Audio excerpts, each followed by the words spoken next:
At 0315 hours on June 22, 1941, along a front stretching from the Baltic Sea to the Black Sea, nearly 1,800 miles over 3 million, German soldiers begin moving forward in darkness. Within minutes, 7,000 artillery pieces shatter the pre-dawn silence. At 0330, German bombers cross into Soviet airspace.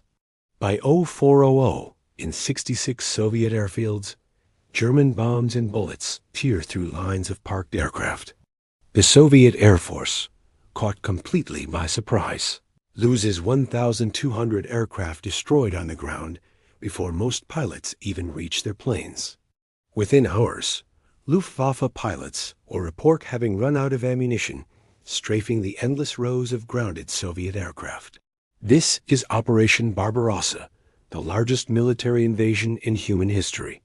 Adolf Hitler has unleashed 3.8 million Axis troops, 3,350 tanks, 7,200 artillery pieces, 600,000 motor vehicles, and 750,000 horses against the Soviet Union. German commanders expect the campaign to last 8 weeks, perhaps 10 at most. 6 months later, German reconnaissance units will freeze to death just 5 miles from the Kremlin, within sight of Moscow's golden domes. The invasion will fail. This is the story of how Hitler's greatest gamble became Nazi Germany's strategic catastrophe, a catastrophe not decided by a single battle, but by a cascade of arrogance, miscalculation, and fundamental misunderstanding. To understand why Barbarossa failed, we must first understand what the Germans believed would happen. In the planning rooms of the Oberkommando des Heers, the German Army High Command, in the winter months of 1940 and early 1941, a dangerous optimism takes hold. General Franz Halder, chief of the Army General Staff, meticulously documents the planning in his war diary. His entries reveal a stunning assumption underlying every calculation. The Red Army possesses approximately 155 rifle divisions in the western military districts. Intelligence estimates place total Soviet strength at roughly 3 million men, nearly identical to the German invasion force. This intelligence assessment is catastrophically wrong.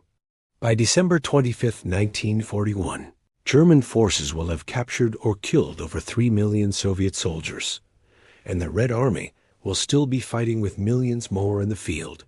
The German intelligence service, the Abwehr, has underestimated Soviet military strength by a factor of nearly 3 to 1.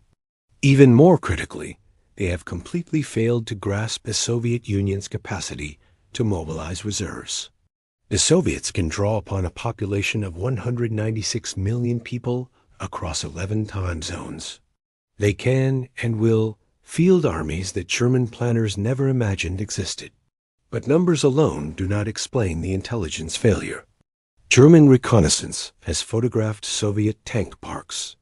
They have documented the existence of the T-34 medium tank and the massive KV-1 heavy tank. What they have not done is understand what these machines represent.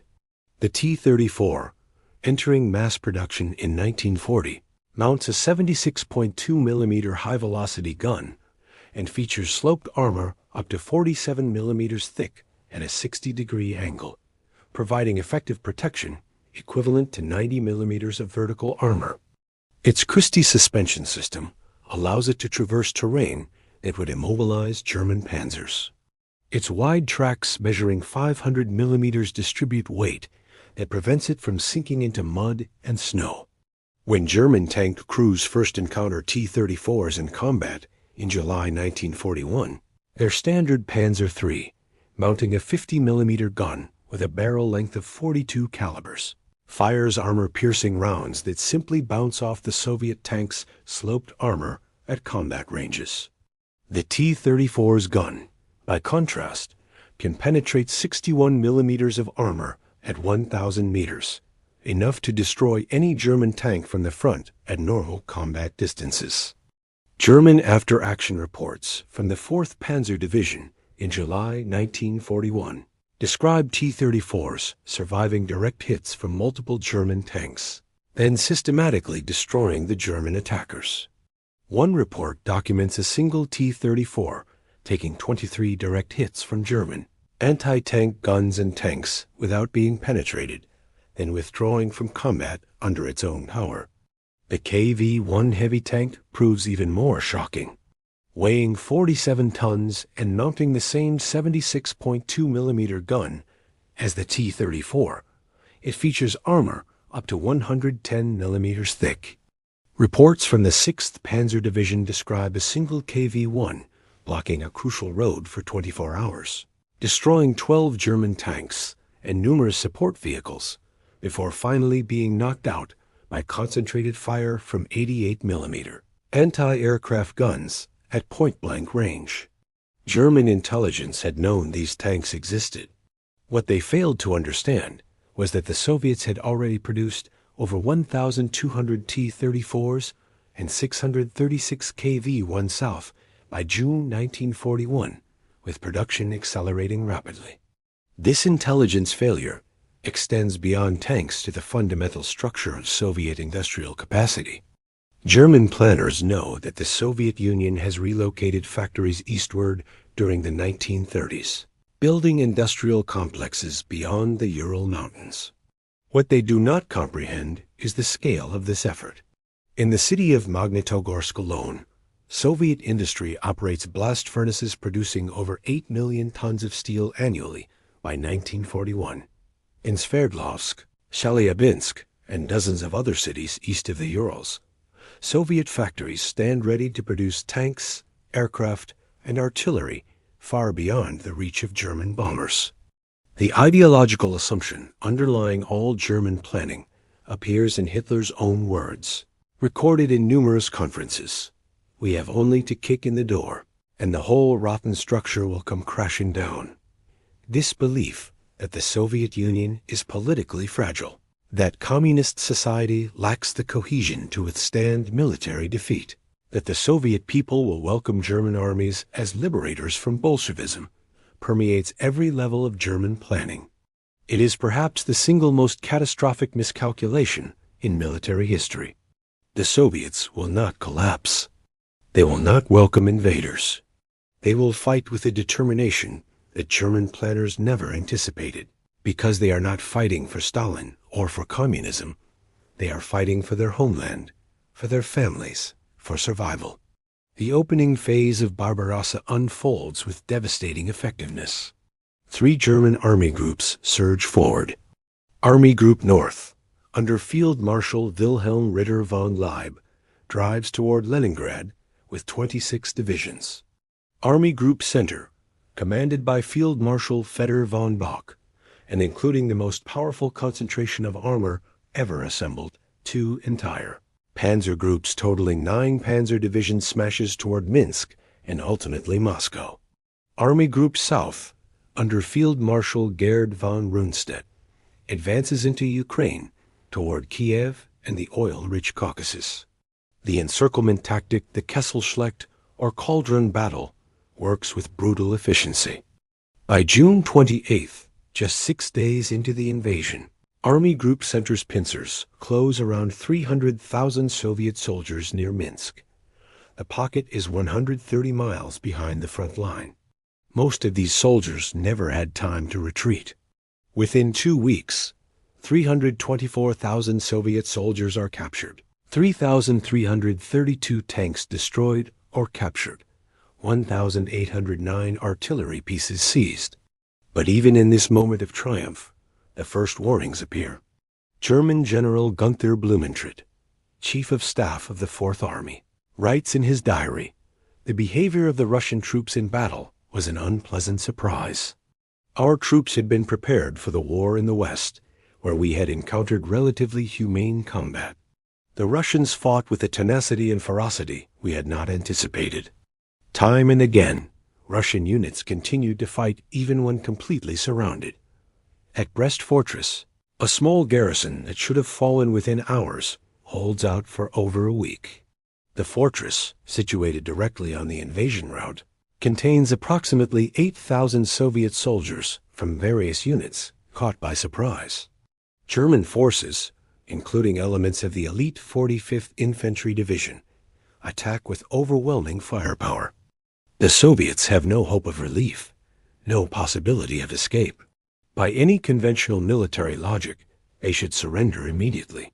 Instead, they fight room by room, floor by floor, cellar by cellar. German soldiers use flamethrowers to clear bunkers. They employ 600mm siege mortar, the heaviest weapons in the German arsenal, to blast apart fortifications.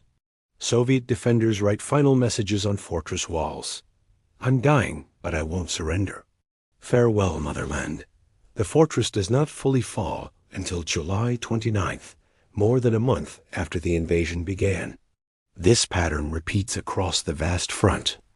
At Smolensk, Army Group Center reaches the city on July 10th, having advanced 440 miles in 18 days, an average of 25 miles per day through enemy territory. It is the fastest advance in military history. General Heinz Guderian's 2nd Panzer Group and General Hermann Hoff's 3rd Panzer Group complete another massive encirclement, trapping 300,000 more Soviet soldiers. The pocket should be eliminated within days. Instead, the Battle of Smolensk consumes 2 full months. Soviet forces trapped in the pocket launch counterattacks from inside the encirclement. Soviet units outside the pocket attack the German encircling forces. The trapped armies fight not to surrender, but to tie down German divisions, to buy time for new defensive lines to form to the east. When the Smolensk pocket finally collapses on August 5th, the Germans have captured 310,000 prisoners and destroyed or captured 3,205 tanks. But they have also suffered 250,000 casualties of their own, and they have lost 8 precious weeks. By mid-July 1941, Army Group Center stands 200 miles from Moscow. The road appears open. German commanders believe they can reach the Soviet capital within 2 weeks, perhaps 3. Then, on July 19th, Adolf Hitler issues Directive No. 33. Moscow is no longer the primary objective. Hitler orders Army Group Center to halt its eastward advance and instead support operations by Army Group North toward Leningrad and Army Group South toward Ukraine. The panzer divisions, the entire armored striking force of Army Group Center, must turn away from Moscow. This decision triggers the most violent strategic argument of the entire war between Hitler and his generals. Field Marshal von Bock protests vehemently. General Halder records in his diary that the decision is a fundamental error of incalculable significance. On August 23rd, General Guderian, commander of the 2nd Panzer Group, flies to Hitler's headquarters to argue directly for continuing the advance on Moscow. Hitler remains unmoved. He wants Leningrad taken in the north. More critically, he demands the conquest of Ukraine, its agricultural production, its coal mines, its industrial cities, and beyond that, the oil fields of the Caucasus. Guderian returns to his command with orders to turn south. The decision is not irrational from Hitler's perspective. Germany desperately needs Ukraine's resources to sustain a long war. Leningrad must be eliminated to secure the northern flank and potentially link up with Finnish forces. But the decision carries a cost, measured in time that allows autumn to approach, time that allows the Soviets to fortify Moscow, time that will prove irreplaceable. Guderian's 2nd Panzer Group and General Ewald von Kleist's 1st Panzer Group execute a massive pincer movement south of Kiev. They cover hundreds of miles in days, moving through open steppe terrain ideal for tank operations. On September 14th, the pincers meet east of the city, completing the largest encirclement in military history. The Kiev pocket contains 5 Soviet armies, the 5th, 21st, 26th, 37th, and 38th Armies. By September 26th, when organized resistance collapses, 665,000 Soviet soldiers had been captured. Soviet losses include 884 tanks destroyed or captured and 3,719 artillery pieces. It is a tactical victory of unprecedented scale. It is also a strategic catastrophe for Germany. The operation consumes all of September 1941. When German forces finally turned back north toward Moscow, the calendar reads October 2nd. The window for taking Moscow before winter now measures weeks rather than months. The Soviet defenders, who had been reeling in July, have had 10 weeks to prepare. Fresh armies arrive from Siberia. 3 new defensive lines ring the Soviet capital. The time Hitler spent pursuing economic objectives in the south has allowed the Soviets to construct fortifications that will prove impenetrable. But an even more fundamental problem has been growing since day one of the invasion logistics. The German army advances on a front eventually stretching 1,600 miles, pushing up to 600 miles deep into Soviet territory. To supply the forward units requires moving millions of tons of fuel, ammunition, food, and spare parts across those distances. The German logistics plan depends critically on one assumption: they will capture and utilize the Soviet railway network. This assumption collapses upon contact with reality. Soviet railways operate on a gauge, the distance between the rails of 1,524 millimeters. German and Western European railways use a gauge of 1,435 millimeters. The difference is just 89 millimeters, about 3.5 inches. It makes the two systems completely incompatible. German locomotives cannot run on Soviet tracks. Soviet rolling stock cannot be towed back to German-controlled territory for use there. The Germans attempt 2 solutions. First, they convert captured Soviet track to German gauge. This requires removing every rail spike, shifting the rails inward, and respiking them. Teams of engineers working with Soviet prisoners of war can convert perhaps 3 to 5 miles of track per day under ideal conditions. The Germans need to convert thousands of miles of track across a front stretching from Leningrad to the Crimea. The task is impossible. By December 1941, they will have converted fewer than 5,000 miles of track, leaving the vast majority of the Soviet network unusable. The second solution involves unloading German supply trains at the boundary between German gauge and Soviet gauge track, transferring supplies to captured Soviet locomotives and freight cars, then moving them forward on unconverted Soviet track. This creates massive bottlenecks. A supply train that could have rolled directly to the front instead must be completely unloaded, sorted, and reloaded. The process consumes days and requires enormous labor forces. In November 1941, the primary railhead serving Army Group Center remains at Smolensk, over 250 miles behind the front line. Supplies must move that final 250 miles by truck or by horse-drawn wagon. The Wehrmacht's dependence on horses reveals another critical miscalculation. German propaganda films show endless columns of tanks and mechanized vehicles, creating an image of a fully motorized army. The reality is starkly different. Of the 150 German divisions participating in Barbarossa, only 35, less than 1/4, are fully motorized. The remainder depend on horses for transportation. The invasion force brings 750,000 horses into the Soviet Union. These animals must be fed each. Horse requires approximately 20 pounds of fodder per day. That means 15,000 tons of horse feed must be transported daily just to keep the transportation system functioning. The horses begin dying in catastrophic numbers.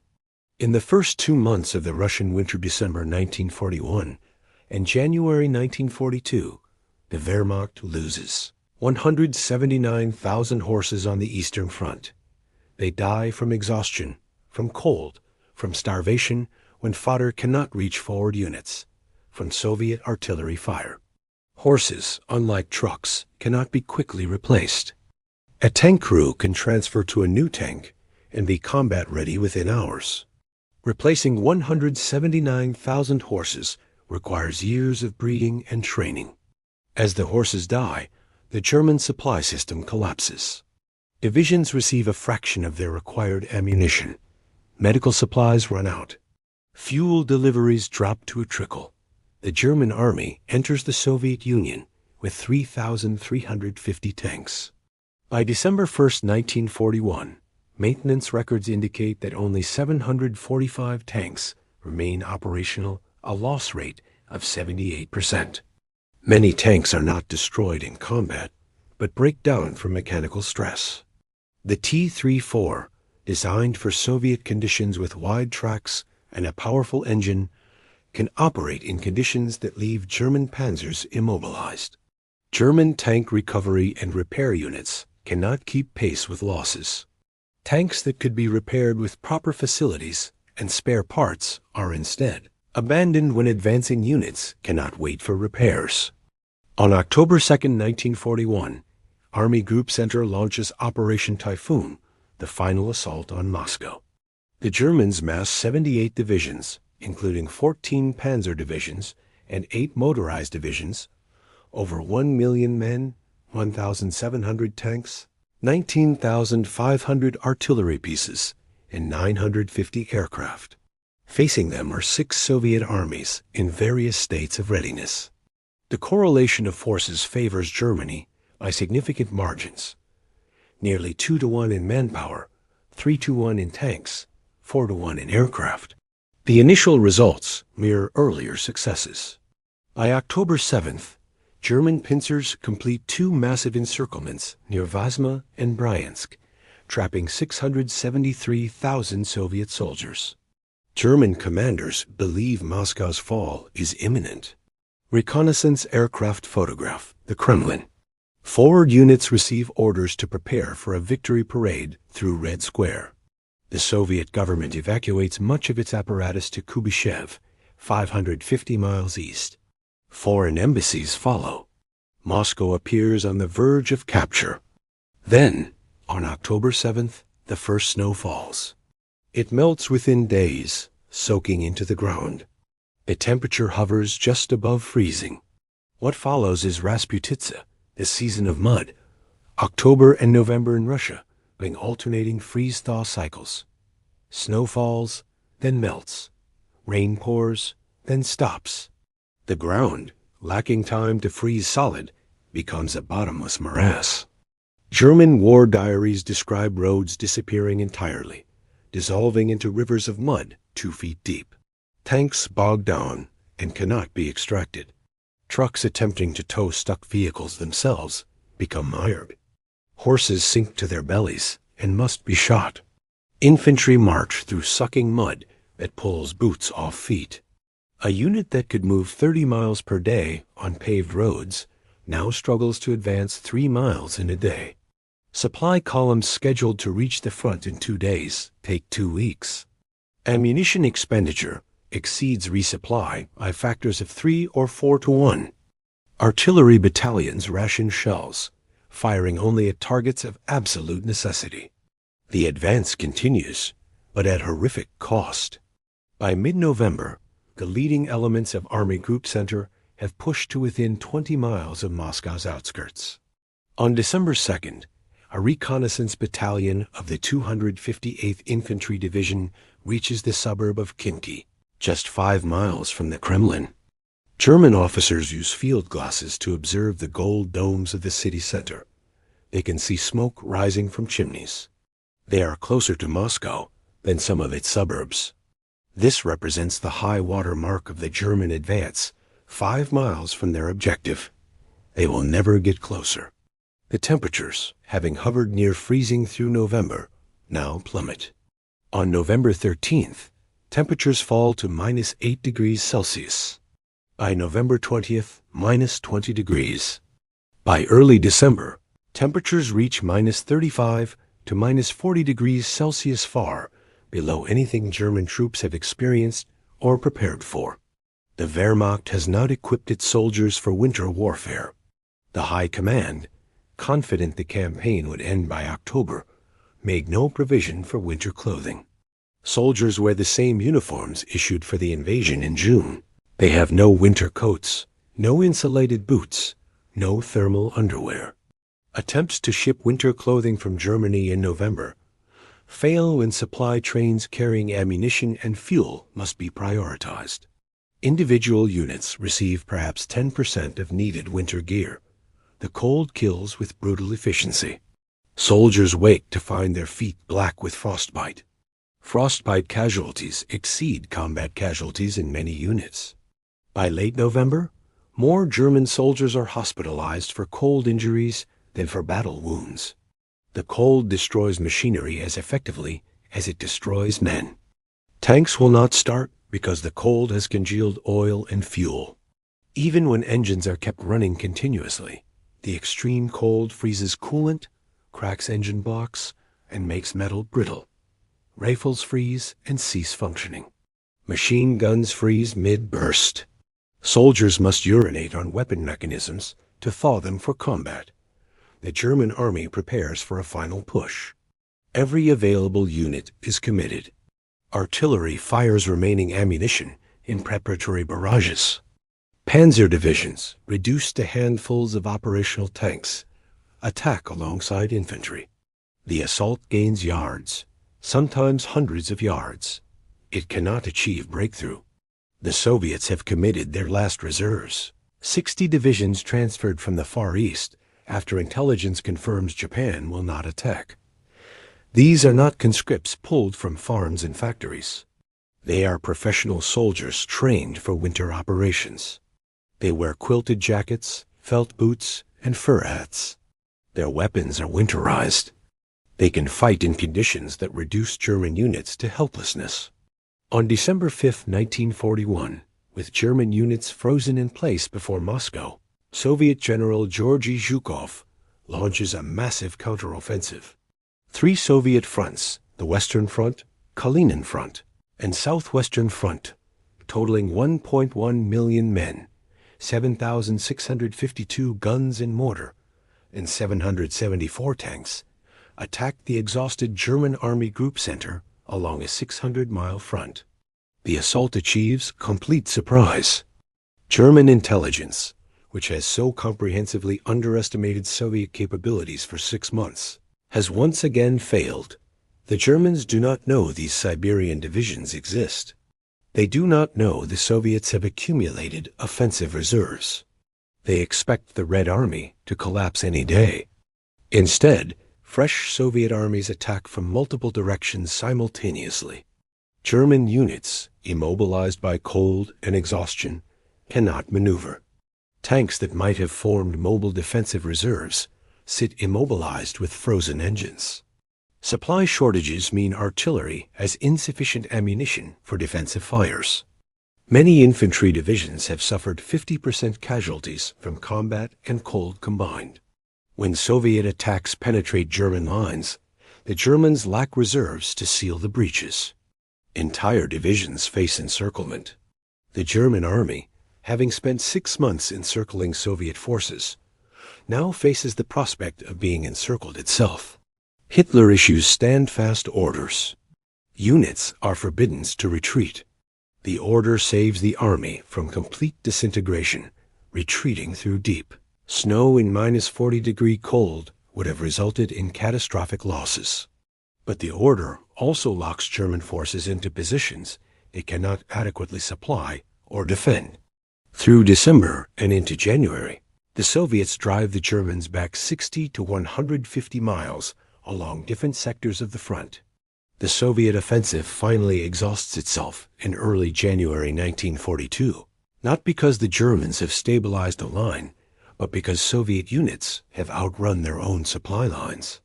When the lines finally stabilize in March 1942, Operation Barbarossa has definitively failed. The Wehrmacht has suffered approximately 831,000 casualties, 26% of its invasion force. Of these, 173,722 are dead, 35,874 are missing, and 621,308 are wounded. German tank strength has fallen from 3,350 to fewer than 500 operational vehicles. The Luftwaffe has lost 2,505 aircraft. Perhaps most critically, these losses cannot be replaced. Germany's military production capacity cannot match Soviet output. While the Wehrmacht struggles to field 1,000 new tanks in 1942, Soviet factories will produce over 24,000. The strategic consequences extend beyond mere numbers. Germany has failed to achieve any of Barbarossa's objectives. Leningrad remains unconquered, besieged but defiant. Moscow stands intact, its government functioning, its defenses growing stronger. The Soviet Union has not collapsed politically, militarily, or economically. Instead, Soviet industrial production accelerates. In 1942, Soviet factories will produce 24,668 tanks, 25,436 aircraft, and 356,400 artillery pieces. German production for the same year: 4,098 tanks, 14,331 aircraft, and 69,702 artillery pieces. The imbalance is insurmountable. The failure transforms the strategic situation globally. Britain, which faced Germany alone after the fall of France, now has a powerful ally. The United States, still neutral in June 1941, will enter the war in December after Pearl Harbor. Germany now faces a three-front war of attrition against enemies with combined industrial capacity perhaps 10 times its own. The Wehrmacht, which dominated Europe through rapid mobile warfare and quick decisive victories, must now fight the kind of grinding attritional struggle it cannot win. Soviet Marshal Georgy Zhukov will later write, "The Germans believed they could defeat us in 6 weeks. They were mistaken. We nearly collapsed in the first months. This is true. But we did not collapse. And once we survived the initial shock, once we mobilized our reserves, once our factories began producing, the outcome was never in doubt. Germany could not replace its losses. We could. That mathematical reality determined the war's outcome." Why did Operation Barbarossa fail? The answer is not singular, but multifaceted, a convergence of strategic miscalculations, tactical mistakes, intelligence failures, and logistical impossibilities. First, the intelligence failure. German military intelligence underestimated Soviet military strength, industrial capacity, and will to resist by catastrophic margins. This was not merely faulty reconnaissance. It was ideological blindness. Hitler and much of the German leadership believed Soviet society was inherently weak. That communist rule had weakened Russian fighting spirit, that the Soviet system would collapse under pressure. These beliefs prevented German intelligence from accurately assessing what the reconnaissance actually showed them. When reports indicated greater Soviet strength than expected, those reports were dismissed as exaggerations or anomalies. The Germans saw what ideology told them to see, not what reality presented. Second, the strategic confusion of objectives. Hitler never clearly defined what victory meant. Was the goal to destroy the Red Army? To seize Moscow? To capture the Caucasus oils? To acquire Ukraine's agricultural and industrial resources? All of these objectives competed for priority throughout the campaign. The result was a diffusion of effort. Army Group Center stood on the road to Moscow in July, but was ordered to turn away to support operations elsewhere. The Kiev encirclement achieved tactical brilliance, but consumed time that proved irreplaceable. The lack of a clear, unwavering strategic objective meant German forces were always responding to the crisis of the moment, rather than executing a coherent plan. Third, the logistics nightmare. The distances involved in the Russian campaign exceeded anything in previous German experience. France was defeated in 6 weeks across a front 300 miles wide and 200 miles deep. Russia presented a front 1,600 miles wide and requiring advances of 600 miles or more. The railway gauge problem was known before the invasion began, but was dismissed as solvable. It was not. The dependence on horses for transportation created a logistics system, barely more sophisticated than Napoleon's 1812 campaign. When the horses died in catastrophic numbers, the transportation system collapsed. German units starved for fuel, ammunition, and food within sight of their objectives. Fourth, the winter. The German High Command knew about Russian winters. They knew about the Rasputitsa mud season. They planned to complete the campaign before these factors became relevant. When that plan failed, when Soviet resistance lasted through the summer and into autumn, no contingency existed. The decision not to ship winter clothing was not an oversight, but a calculated choice based on confidence the war would be over. That confidence proved catastrophically misplaced. Finally, and perhaps most fundamentally, the arithmetic impossibility. Even had everything gone according to plan, even had Moscow fallen in August, the basic mathematics of the campaign made sustained success impossible. Germany attacked the Soviet Union with industrial production capacity roughly 1/5 that of its opponent. The Wehrmacht could not replace its losses at anything approaching the rate the Red Army could. Every battle, whether won or lost, consumed German strength that could not be regenerated. This was a war of attrition that Germany could not win through superior tactics or operational skill. The only path to victory was the one Hitler originally envisioned: complete Soviet collapse within weeks. When that did not occur, no alternative path to victory existed. The failure of Operation Barbarossa did not guarantee Germany's ultimate defeat, but it made that defeat nearly inevitable. From December 1941 forward, Germany faced a two-front war against enemies with overwhelming material superiority. The question was no longer whether Germany would lose, but when and at what cost. Operation Barbarossa stands as perhaps the greatest strategic blunder in military history, not because it was attempted, but because it was attempted with inadequate preparation, based on ideological assumptions rather than clear-eyed assessment. Hitler's certainty that the Soviet Union would collapse, his refusal to prioritize single clear objectives, his failure to prepare for contingencies, and his fundamental misunderstanding of Soviet industrial and military capacity combined to transform what might have been merely a difficult campaign into an impossible one. The lesson endures. Military planning based on ideological assumptions rather than rigorous intelligence, campaigns launched with inadequate logistics, and strategic objectives that exceed available resources will fail regardless of tactical brilliance or soldier courage. The German soldiers who froze to death within sight of Moscow, the tank crews who ran out of fuel with empty roads ahead, the supply columns bogged down in bottomless mud, all were victims not of Soviet strength, but of their own leadership's hubris. If you found this deep exploration of Operation Barbarossa's failure compelling, please like this video and subscribe to our channel for more detailed historical documentaries. Leave a comment below sharing where you're watching from and what aspect of this campaign you'd like to learn more about. Your engagement keeps this history alive and helps us continue producing in-depth content. Thank you for watching and for ensuring that these crucial lessons of history are not forgotten.